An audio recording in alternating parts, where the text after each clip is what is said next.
It was sealed shut until it started whispering her name. Maggie had always known the box was there. It had been under her bed for as long as she could remember, tucked away in the shadows where the dust bunnies gathered and the darkness seemed to stretch a little deeper. Her mother had warned her never to touch it.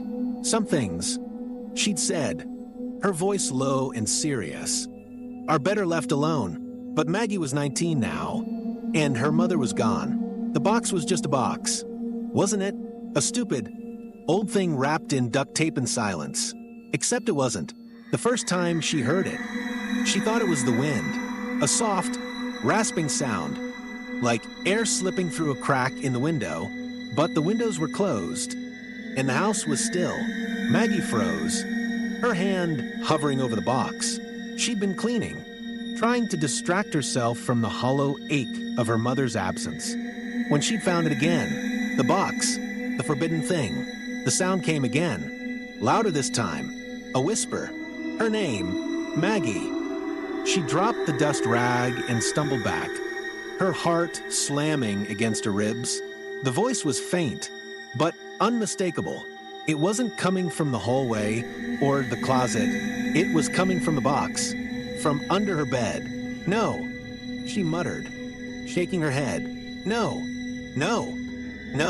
this isn't happening. But it was. The box was breathing. She could see it now. The sides expanding and contracting like the ribs of some sleeping beast. The duct tape strained against the cardboard, peeling away in places as if whatever was inside was pushing against it, trying to get out. Maggie's breath came in short. Panic bursts. She wanted to run, to scream, to call someone, anyone, but her legs wouldn't move.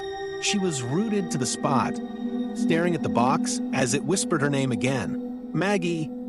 The voice was different this time, softer, almost pleading. It sounded like her mother. Tears welled in Maggie's eyes. "Mom," she whispered, her voice trembling. "Is that you?" The box shuddered. The duct tape split with a sound like tearing flesh, and the flaps slowly began to open. Maggie's stomach turned as a cold. Damp smell wafted out, a smell like wet earth and rotting leaves. She wanted to look away, to close her eyes and pretend this wasn't happening, but she couldn't. She had to see. She had to know. The flaps fell open, revealing the darkness inside. For a moment, there was nothing, just blackness. Then, something moved. A hand, pale and skeletal, reached out from the shadows, its fingers curling like the legs of a spider. Maggie screamed and scrambled back, but the hand was faster. It grabbed her ankle, its grip icy and unrelenting. "Maggie," the voice said again, and this time it was her mother's voice. But wrong, twisted, broken. You shouldn't have opened it. The hand began to pull, dragging her toward the box. Maggie clawed at the floor, her nails scraping against the wood as she fought to break free. But the hand was too strong. The box was too strong. She could feel the darkness inside it, cold and hungry, reaching for her, pulling her in. "No," she screamed, kicking and thrashing. "Let me go." But the box didn't listen. It never did. By the time her body disappeared under the bed, the box had stopped breathing. The flaps closed. The duct tape sealed itself, and the room fell silent. The only sound was the faint, almost imperceptible whisper of a name, drifting through the darkness like a secret no one was meant to hear. "Maggie!" And then, nothing. Maggie's room remained still, the air heavy and stale, as if the house itself was holding its breath. The box sat quietly under the bed, its surface unmarked, the duct tape smooth and intact. It looked as though it had never been touched, as though nothing had happened. But something had. 3 days passed. The house was silent, save for the occasional creak of the floorboards or the groan of the pipes. Maggie's phone buzzed unanswered on the nightstand, her friends growing increasingly worried. Her boss called twice, then gave up. The world outside moved on, unaware that Maggie was gone. On the 4th night, the box began to breathe again. It started softly, the faintest rise and fall of the cardboard, like the chest of a sleeping animal. Then came the whispers. At first, they were indistinct, muffled murmurs that could have been mistaken for the wind. But soon, they grew clearer, sharper, voices overlapping, tangled together in a chorus of pleas and warnings. "Help me, don't open it, it's too late." The box shuddered, the duct tape straining once more. The flaps twitched, as if something inside was testing the seal. And then, with a sound like a sigh, they opened. The room grew colder. The shadows deepened, stretching toward the box as if drawn to it. From the darkness within, a figure emerged. It was Maggie, or what was left of her. Her skin was pale, almost translucent. Her eyes hollow and black. She moved stiffly, like a marionette controlled by unseen strings. Her lips parted, and a voice that wasn't hers spilled out. "It's your turn now." The figure crawled out from under the bed, its movements jerky and unnatural. It stood, swaying slightly, before turning toward the door. The house seemed to hold its breath as the figure stepped into the hallway, its bare feet leaving faint. Wet prints on the floor. Downstairs, the front door creaked open on its own. The figure stepped outside, into the night. The street was empty, the houses dark. The figure moved slowly, deliberately, its head turning from side to side as if searching for something or someone. It stopped in front of the house across the street. The porch light flickered, then went out. The figure raised a hand and knocked. 3 sharp raps that echoed in the stillness. Inside, a young man named Jake stirred on the couch. He'd been half asleep, binge-watching some crime documentary, when the knocking startled him awake. He frowned, glancing at the clock. 2:17 a.m. Who the hell was knocking at this hour? He grabbed his phone and shuffled to the door, peering through the peephole. At first, he saw nothing. Then, a face appeared, pale and gaunt, its eyes wide and unblinking. Jake stumbled back, his heart racing. "Maggie," he whispered, recognizing her. They'd gone to high school together. She'd always been quiet, kind of weird. But this wasn't right. This wasn't her. The knocking came again, louder this time. Jake's hands trembled as he unlocked the door and opened it a crack. "Maggie, are you okay?" She didn't answer, her head tilted to the side, her black eyes fixed on him. And then she smiled, a smile that stretched too wide, revealing teeth that looked too sharp. "It's your turn now," she said, her voice a hollow echo. Before Jake could react, her hand shot out, gripping his wrist with inhuman strength. He tried to pull away, but it was no use. She dragged him out onto the porch, her grip like iron. He screamed, but no one came. The street was empty. The world was asleep. Maggie pulled him toward her house, her movements mechanical, her face blank. Jake fought, kicking and thrashing, but it was like trying to fight a shadow. She was stronger than she looked, stronger than anything he'd ever encountered. Inside the house, the box waited. Its flaps were open, the darkness within swirling like a living thing. Maggie shoved Jake toward it, her expression unreadable. He stumbled, falling to his knees in front of the bed.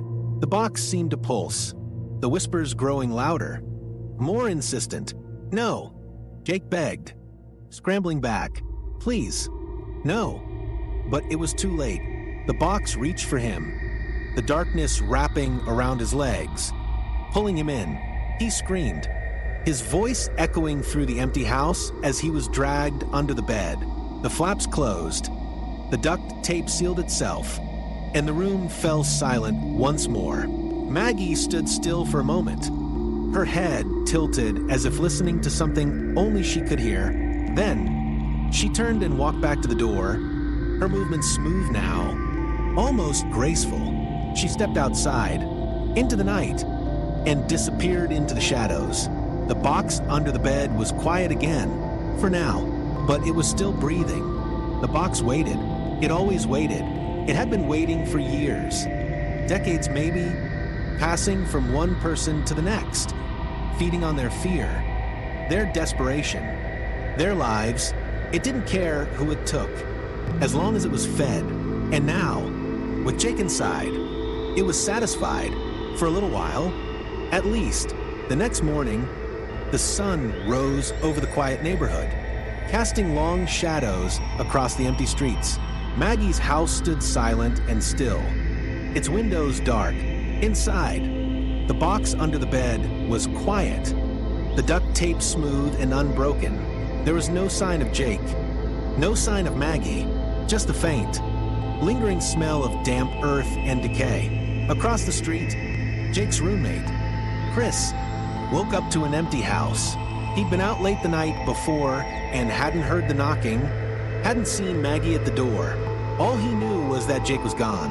His phone was on the couch, his shoes by the door. It was like he'd just vanished. Chris called the police, but they didn't take him seriously. He's an adult. The officer said he'll turn up, but Chris knew something was wrong. He could feel it in the air, a heavy, oppressive weight that made his skin crawl. That night, Chris couldn't sleep. He sat on the couch, staring at the blank TV screen, his mind racing. Where had Jake gone? And why did he feel like he was being watched? The knocking came at 2:17 a.m. 3 sharp raps, echoing through the silent house. Chris froze, his heart pounding. He grabbed his phone, his hands trembling as he stood and crept toward the door. He didn't want to look, but he had to. He had to know. Through the peephole, he saw her, Maggie. Her face was pale, her eyes hollow and black.